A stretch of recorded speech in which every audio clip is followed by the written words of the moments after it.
నాగేశ్వర్ గారు, దేశవ్యాప్తంగా సార్వత్రిక ఎన్నికల సమరంలో 400కు మించి సీట్లు సాధిస్తామనేది భారతీయ జనతా పార్టీ అగ్రనేతల ధీమా సార్. 2019తో పోలిస్తే ఎంత మార్పు ఉండవచ్చు? 2014లో 44 స్థానాలకు మాత్రమే కాంగ్రెస్ పరిమితమైంది. ఆ తర్వాత 2019లో 52 స్థానాలు. ఇప్పుడు కాంగ్రెస్ పరిస్థితుల్లో ఏదైనా మార్పు రావచ్చా? 100 అయినా సాధించగలరు? కాంగ్రెస్కి 100 వస్తాయని కాదు, బీజేపీకి 400 వస్తాయని దానికి సంబంధం లేదు. కాంగ్రెస్కి 100 రాకపోయినా బీజేపీకి 400 రావాలని రూల్ ఏం లేదు. ఎందుకంటే భారతదేశ రాజకీయాల్లో కాంగ్రెస్ బీజేపీ లేదు. More than 50% of the political space non BJP, non Congress. అందువల్ల ఇష్యూ బీజేపీ కాంగ్రెస్ పోలరైజేషన్ కాదు, దేశంలో ఉంది. బీజేపీకి లాస్ట్ టైం 303 సీట్స్ వచ్చాయి. ఎన్డీఏ పక్షాలతో కలిపి 353 వచ్చాయి. ఎన్డీఏకు 400 ఎప్పుడైనా వస్తాయి, ఇప్పటికే 400 ఉన్నట్టు లెక్క. అది మోడీ అన్నాడు 353, మాకు ఆల్రెడీ 400 ఉన్నాయని. ఎందుకంటే పేరుకు ఎన్డీఏలో భాగస్వాములైన పార్టీలకు 353 ఉండొచ్చు, కానీ మీకు తెలుగుదేశం పార్టీ, వైఎస్ఆర్ కాంగ్రెస్, బిజు జనతా దళ్ ఇలాంటి పార్టీలన్నీ ఈ 5 ఏళ్లలో బీజేపీకి మద్దతు ఇస్తూనే ఉన్నాయి. అసలు అందువల్ల మోడీ అన్నట్లు ఎన్డీఏ పర్సే 353 ఉన్న ఈ పార్టీల అన్నీ కలిపితే 400 అయిపోతాయి. సో అందువల్ల ఎన్డీఏకు ఎంత వస్తాయనేది ఇష్యూ కాదు. ఎందుకంటే ఎన్నికల తర్వాత ఇప్పుడు ఎన్డీఏలో లేనివాడు కూడా ఎన్డీఏలో ఉండొచ్చు, ఇప్పుడు ఇండియా కూటమిలో లేని వాళ్ళు కూడా ఇండియా కూటమిలో ఉండొచ్చు. అందువల్ల ఒక్కసారి లోక్సభలో నెంబర్స్ను బట్టి ఎవరు ప్రభుత్వాన్ని ఏర్పాటు చేసే అవకాశం ఉంది అన్న దాన్ని బట్టి ఈ పర్మిటేషన్స్ అండ్ కాంబినేషన్స్ అన్నీ జరగచ్చు. ఎందుకంటే 2019 ఎన్నికలకు ముందు టీడీపీ, వైసీపీ పోటీ పడి మోడీ ప్రభుత్వంపై అవిశ్వాస తీర్మానం పెట్టారు. 2019 తర్వాత ఈ 2 పార్టీలు పోటీ పడి బీజేపీ మద్దతు ఇచ్చాయి. అందువల్ల ఇలా దేశంలో చాలా పార్టీలు ఉన్నాయి.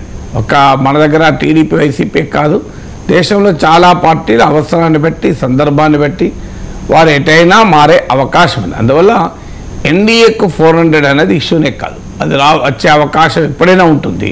బీజేపీ అధికారంలోకి వస్తే అది 250తో వచ్చినా, 270తో వచ్చినా, 300తో వచ్చినా, 370తో వచ్చినా మీ ఎన్డీఏకు 400 రావడానికి ఎప్పుడైనా అవకాశం ఉంటుంది. అందువల్ల అది ఇష్యూ కాదు. ఇక భారతీయ జనతా పార్టీకి మరి ఎన్ని సీట్లు వస్తాయి అనేది ఇప్పుడు క్వశ్చన్. 2014లో 282 సీట్స్ వచ్చాయి. 2019లో 303 సీట్స్ వచ్చాయి. ఇప్పుడు వాళ్ళు 370 వస్తాయని టార్గెట్ పెట్టారు. 370 పెట్టడానికి ఏ సఫాలజీ ఆధారం కాదు, అది ఏ ఎలక్షన్ సైన్స్ ఆధారం కాదు. 370 అనేది ఆర్టికల్ 370తో లింక్ అవుతుంది కనుక ఒక ఎమోషనల్ అపీల్ కొరకు 370 ఫిగర్ ఇచ్చారు. ఆ 370 ఫిగర్కి ఏ ప్రాతిపదిక లేదు. మరి 370 వస్తాయా? భారతీయ జనతా పార్టీకి ఉన్న బలంలో ఏమైనా తగ్గుతాయా, పెరుగుతాయా? మన ఒక్కసారి భారతదేశ చిత్రపటాన్ని మనందరికీ గుర్తుంది కనుక ప్రత్యేకంగా చూపించాల్సిన అవసరం లేదు. పై నుంచి వద్దాం. జమ్మూ కాశ్మీర్లో 6 సీట్లు ఉంటాయి. సో ఈ 6 సీట్లలో పెద్దగా అటు ఇటు ఏం మారేది ఏమి ఉండదు.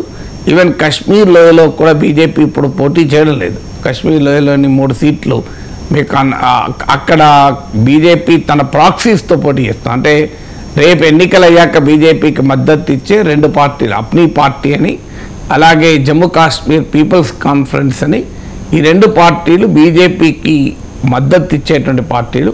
కశ్మీర్ లోయలో బీజేపీ పోటీ చేయకుండా ఈ 2 పార్టీలకు మద్దతు ఇస్తుంది ఇండైరెక్ట్గా. వాళ్ళు ఒక రకంగా బీజేపీ ప్రాక్సీస్. సో అక్కడ 1 సీటా 2 సీట్ల పెద్ద టోటల్ టాలీకి మార్పు రాదు. మీరు ఆ జమ్మూ కాశ్మీర్ నుంచి కిందికి రండి, హిమాచల్ ప్రదేశ్లో 4 సీట్లు. సో ఆ స్టేట్ కూడా మనకంత ప్రాధాన్యత కాదు బలాబలాల్లో మారటానికి. పంజాబ్లో 13 సీట్లు. పంజాబ్లోని 13 సీట్స్లో మీకు Congress party, BJP, Akali Dal, Aam Aadmi party ఈ 4 పార్టీల మధ్య పోటీ నడుస్తుంది. మీకు ఇండియా కూటమి భాగస్వామ్య పక్షాలైన ఆమ్ ఆద్మీ పార్టీ, కాంగ్రెస్ కూడా ఇక్కడ ఏం పొత్తులేదు. పక్కన ఢిల్లీలో పొత్తుంది కానీ పంజాబ్లో పొత్తులేదు. సో పంజాబ్లో ఆమ్ ఆద్మీ పార్టీ ఇటీవలనే అసెంబ్లీ ఎన్నికల్లో భారీ విజయం సాధించింది. పార్లమెంట్ ఎన్నికల్లో మరి ఏమైనా తేడా కొడుతుందా? కానీ అక్కడ బీజేపీ చాలా వీక్ పార్టీ. సో అందువల్ల బీజేపీ ప్రత్యేకంగా పంజాబ్లో బలం పుంజుకునే అవకాశం తక్కువ. ఏమైనా ఉంటే జాతీయ పార్టీ కనుక కాంగ్రెస్కి రావాలి, రాష్ట్రంలో అధికారం ఉంది కనుక ఆమ్ ఆద్మీ పార్టీకి రావాలి, ఒకవేళ శిరోమణి అకాలీదళ్ కనుక తన బలాన్ని పెంచుకుంటే సో అక్కడ ఏదైనా బీజేపీకి ఉపయోగపడచ్చు, కానీ అక్కడ కూడా ఆడయ్యే అవకాశాలు అయితే పెద్దగా లేవు.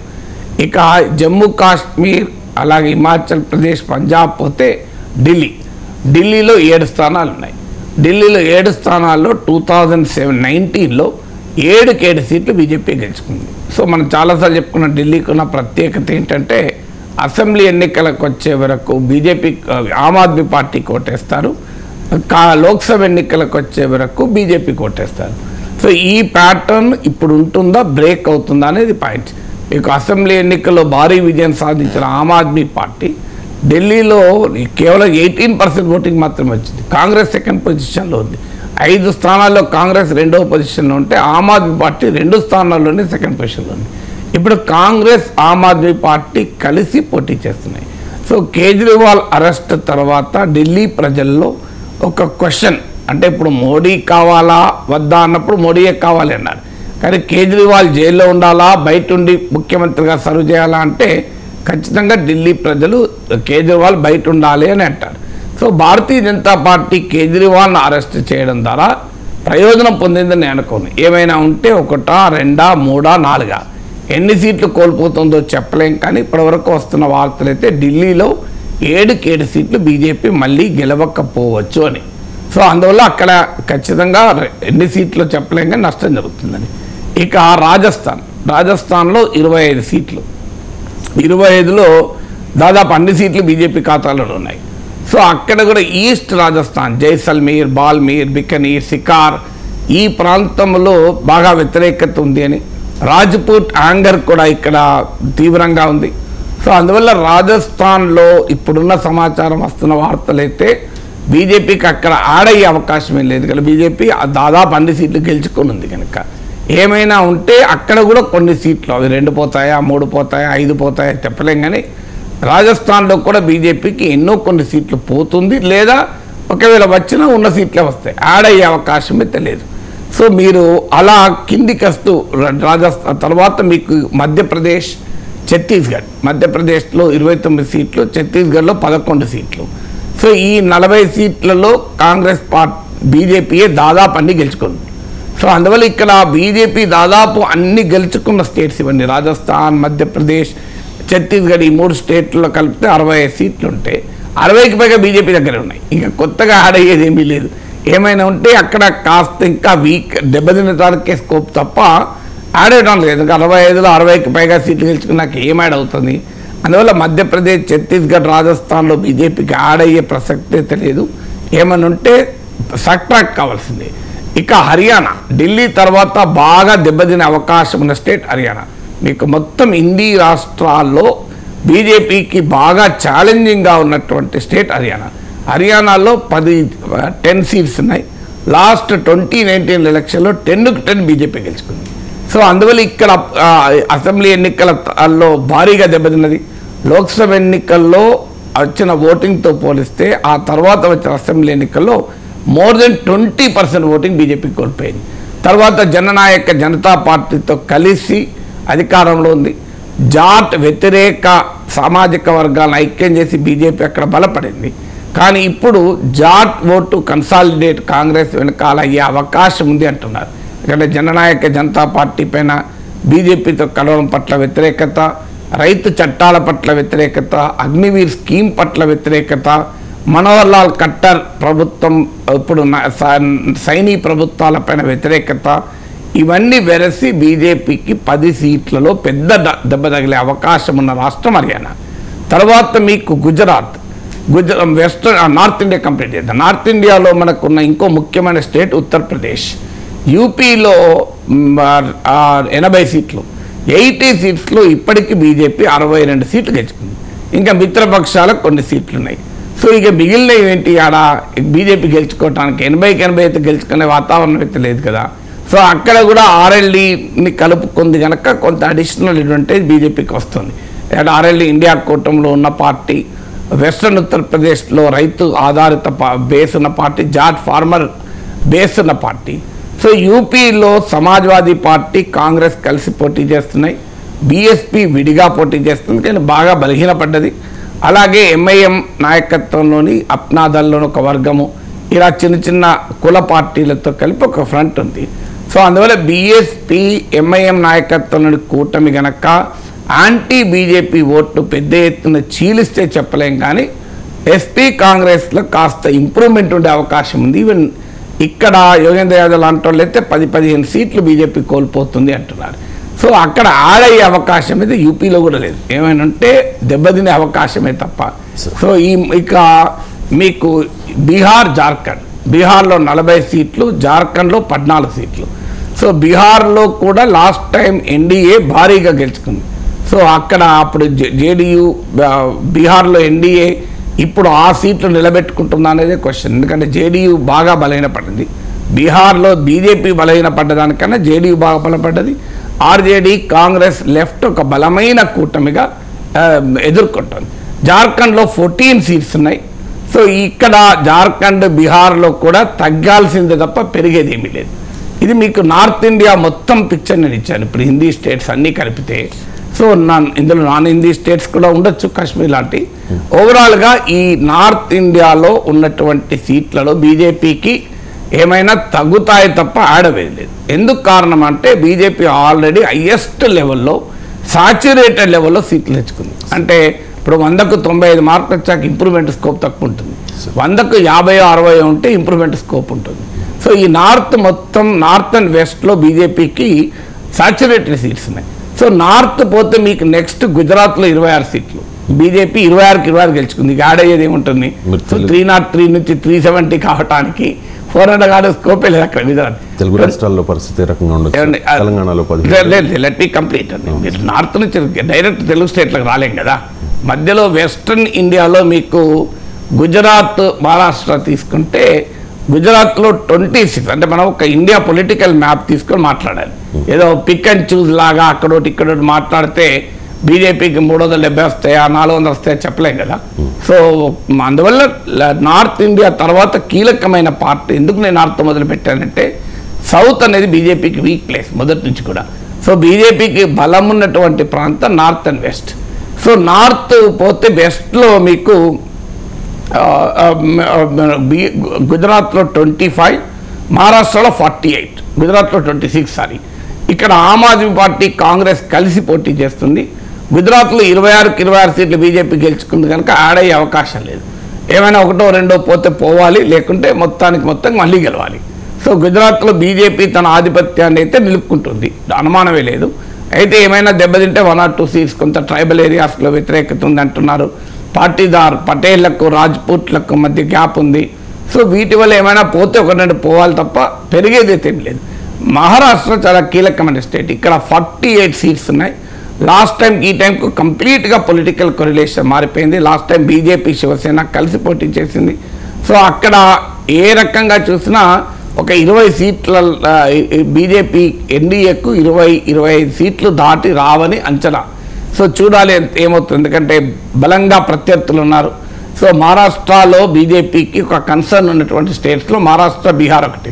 ఎందుకంటే బీహార్, మహారాష్ట్రలో 2 ఫార్మిడబుల్ అలియన్సెస్. సో ఈ నార్త్ అండ్ వెస్ట్ కలిపితే ఇప్పుడు జమ్మూ కాశ్మీర్ 6, హిమాచల్ ప్రదేశ్ 4, 10, ఢిల్లీ 7, 17, రాజస్థాన్ 25, 42, పంజాబ్ 13, 55, యూపీ 80, 135, ఉత్తరాఖండ్ ఉంది ఇంకా 5 సీట్స్ 140, బీహార్ 40, జార్ఖండ్ 14, 194, మధ్యప్రదేశ్, ఛత్తీస్గఢ్ 243, మీకు గుజరాత్ 269, 270. సో ఈ మొత్తం బెల్ట్ మీరు తీసుకుంటే మీకు బీజేపీకి ఆడయ్యే అవకాశం ఎక్కడా కనబడతలేదు మీకు ఈ మొత్తం ఆల్ స్టేట్స్లో. సో ఎక్రాస్ నేను ఇప్పుడు మీకు అక్కడి నుంచి ఇది దాకా చెప్పాను. ఉత్తరాఖండ్లో కూడా బీజేపీ దాదాపు బాగా 5 సీట్లే కనుక అది పెద్ద ప్రాధాన్యత ఉండదు. ఇక మీకు కీలకమైంది ఇక ఈస్ట్, నార్త్ వెస్ట్ తర్వాత ఈస్టర్న్ ఇండియా.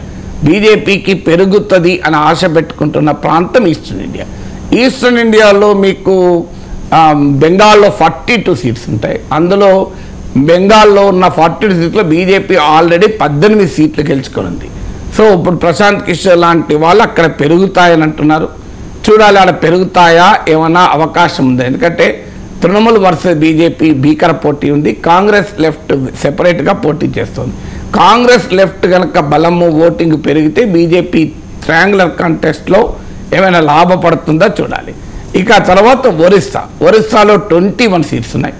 ఇక్కడ బిజు జనతాదళ్ బీజేపీల మధ్య ఎలక్షన్ పొత్తు కొరకు కూడా ప్రయత్నం జరిగింది, కానీ ఆ పొత్తు ఫెయిల్ అయింది.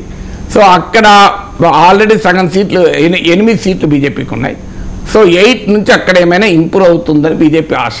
సో బీజేపీకి ఏమైనా ఇంప్రూవ్ అయితే వెస్ట్ బెంగాల్లో ఇంప్రూవ్ కావాలి, మీకు ఒడిస్సాలో ఇంప్రూవ్ కావాలి. సో ఈ 2 స్టేట్లలోని ఇంప్రూవ్మెంట్కు బీజేపీ ఆశపడుతుంది. ఒడిస్సాలో 8 సీట్స్ ఉన్నాయి కనుక ఆడొక 5 or 6 ఏమైనా పెరుగుతుందా అని, బెంగాల్లో ఏమైనా పెరుగుతుందా అని. సో ఇక్కడ ఈస్టర్న్ ఇండియాలో ఒక 10 సీట్లు ఒకవేళ పెరిగినా 10-15 మీకు నార్త్లో ఒక 10 సీట్లు 15 సీట్లు తగ్గే అవకాశం ఉంది. సో అందువల్ల అక్కడ ఈవెన్ అవుట్ అవుతుంది. ఇకపోతే మీకు సౌత్కి వచ్చే వరకు కేరళలో 20 సీట్లు. కేరళలో మేము ఎంటర్ అవుతామని ఇప్పుడు అమిత్ షా చెప్తున్నాడు. కానీ కేరళలో గత చరిత్ర అంతా తీసుకుంటే ఓటింగ్ పెరిగిన చరిత్ర తప్ప సీట్లు పెరిగిన చరిత్ర లేదు. తమిళనాడులో 39 సీట్స్, అన్ని ప్రిడిక్షన్స్ కూడా డిఎంకే నాయకత్వంలోని ఇండియా కూటమి స్వీప్ అవుతుందని. So BJP voting double digit రావచ్చు, కానీ సీట్లు వస్తాయా అనేది అనుమానమే. కేరళలో తమిళనాడులో 0 ఉండొచ్చు, లేదా 1 or 2 సీట్స్ గెయిన్ అవుతే గెలవచ్చు. ఇప్పుడు తిరువనంతపురం లాంటి చోట కూడా శశి థరూర్కు రాజీవ్ చంద్రశేఖర్ కేంద్ర మంత్రి చాలా గట్టి పోటీ ఇస్తున్నాడు. సో ఇలా 1 or 2 సీట్స్లో కేరళ తమిళనాడులో కలిపితే యాడ్ కావచ్చు, యాడ్ కాకపోవచ్చు కూడా. ఇక మళ్ళీ కర్ణాటక మనకు కీలకమైన స్టేట్. ఇక్కడ 28 సీట్లుంటే బీజేపీ లాస్ట్ ఎలక్షన్లో 28లో 25 గెలుచుకుంది. ఒక seat Sumalatha BJP supported independent గెలిచారు. సో 26 సీట్లు ఉన్నాయి. మీరు ఏ రిపోర్ట్ చూసినా ఈ 26 సీట్లు గెలుచుకునే అవకాశం అయితే బీజేపీకి లేదు. సో ఎట్టి పరిస్థితుల్లో లాస్ట్ ఎలక్షన్ పర్ఫామ్ చేసిన స్కోపే లేదు. సో అక్కడ చూస్తే కనీసం ఒక 10 సీట్లైనా బీజేపీ డెఫినెట్గా కోల్పోతుంది. ఈవెన్ అంతకన్నా ఎక్కువ కోల్పోవచ్చని ఇప్పుడు ఈ దిన లాంటి పత్రికల మీడియా సంస్థల సర్వేలు చెప్తున్నాయి. అన్ని ఛానళ్ళు, దేశంలో ఉన్న ప్రతి జాతీయ ఛానళ్ళు, రాజకీయ పండితులంతా చెప్పేది కర్ణాటకలో బీజేపీ బలం తగ్గుతుంది అని. కనీసం ఒక 10 సీట్లైనా తగ్గవచ్చు అని. సో కర్ణాటకలో 10 సీట్లు కూడా తగ్గితే మీకు బెంగాల్లో, ఒరిస్సాలో పెరిగింది, ఒకవేళ పెరిగితే అది కూడా గ్యారంటీ లేదు. ఆ పెరిగింది నార్త్ అండ్ వెస్ట్లో తగ్గేదాంతో బ్యాలెన్స్ అవుతుంది. కేరళలో, తమిళనాడులో కాస్తంత పెరిగినా ఇక పెరగటానికి అవకాశం ఉంది తెలంగాణ, ఆంధ్రప్రదేశ్లో 25 సీట్స్ ఉన్నాయి, తెలంగాణలో 17 సీట్స్ ఉన్నాయి. ఆ బీజేపీ ఆంధ్రప్రదేశ్లో పోటీ చేసిన సీట్లు 6. సో ఎంత పెరిగినా 6 పెరగను, అంతకన్నా ఎక్కువ పెరగదు కదా. సో అమిత్ షానే ఇవాళ ఇంటర్వ్యూ చెప్పారంటే మాకు అక్కడ 17 సీట్లు వస్తాయని. సో 8 సీట్లు వైఎస్ఆర్ కాంగ్రెస్కి ఇచ్చేశాడు అమిత్ షానే.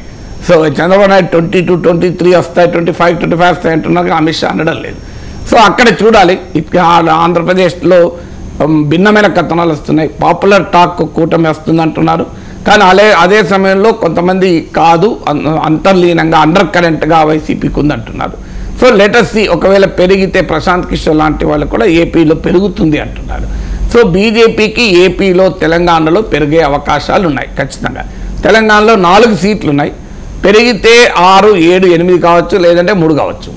సో అందువల్ల ఒకవేళ పెరిగిన కర్ణాటక, తమిళనాడు, తెలంగాణ, ఆంధ్ర ఇక్కడ ఒకవేళ పెరిగిన ఒక 10 సీట్లు పెరగచ్చు, లేదా 10-12 సీట్స్ పెరగకపోయినా ఆశ్చర్యం లేదు. కానీ పెరిగినా కూడా 10-12 సీట్లు, అది కర్ణాటకలో కోల్పోతుంది. ఇక నాకు చెప్పండి, మీకు దేశం మొత్తం చెప్పాను.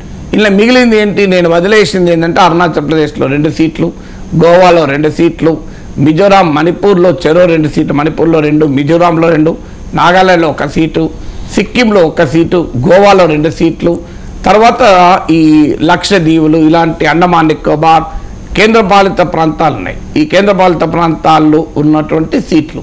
సో మొత్తం మీకు దేశంలో ఏ రాష్ట్రము మిగలకుండా, అస్సాం కూడా ఒక ముఖ్యమైన స్టేట్, అలా 14 సీట్లు ఉన్నాయి. సో అస్సాంలో ఉన్నటువంటి 14 సీట్స్లో బీజేపీకి పెరిగే స్కోప్ ఉంది. సో మీకు పెరిగే స్కోప్ ఉన్న స్టేట్లు బెంగాల్, ఒరిస్సా, అస్సాం వాళ్ళ నమ్మకం పెట్టుకున్నారు.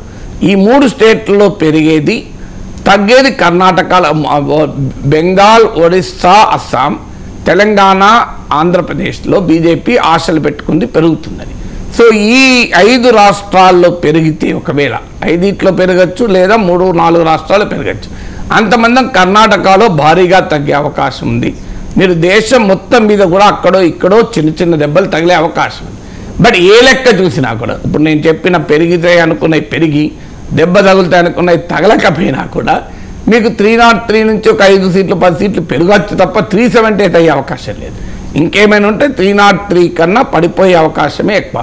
అందుకే మీకు వివిధ ప్రొజెక్షన్లు చూసుకున్నా ప్రశాంత్ కిషోర్ 303 ±10-20 అంటున్నాడు. ఇయాన్ బ్రెమ్మర్ అనే అమెరికన్ పొలిటికల్ సైంటిస్ట్ 305 ±10 అన్నాడు.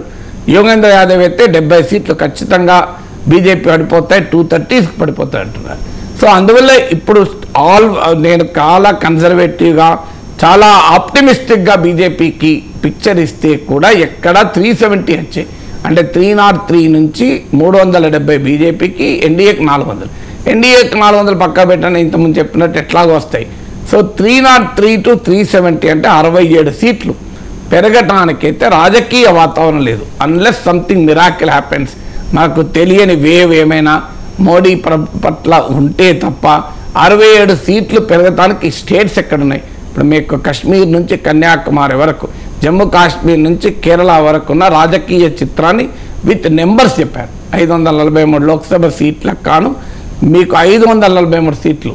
ఈవెన్ ఇప్పుడు చిన్న చిన్న చండీగఢ్, లక్షద్వీపులు, అండమాన్, గోవా, అరుణాచల్ ప్రదేశ్, నార్త్ ఈస్ట్లో ఉన్న చిన్న చిన్న స్టేట్లతో సహా చెప్పారు. సో అందువల్ల పొటెన్షియల్ 370 వచ్చే ప్రసక్తే లేదు ఇప్పుడున్న రాజకీయ వాతావరణం. సంథింగ్ మిరాకిల్ హ్యాపెన్స్ తప్ప. మరి కాంగ్రెస్ పరిస్థితి ఏంటి సార్? కాంగ్రెస్కు 100 అయినా రావచ్చు అంటారు? అంటే బీజేపీకి వచ్చిన సీట్లను బట్టి కాంగ్రెస్కు 100 రావడమే ఒక పెద్ద ఛాలెంజ్. ఒకవేళ వస్తే ఇదివరకు మనం మాట్లాడుకున్నాం ఆల్రెడీ. సో 100 రావడానికి it's a very big challenge. So below 100 ఉండే అవకాశాలు ఎక్కువ ఉన్నాయి.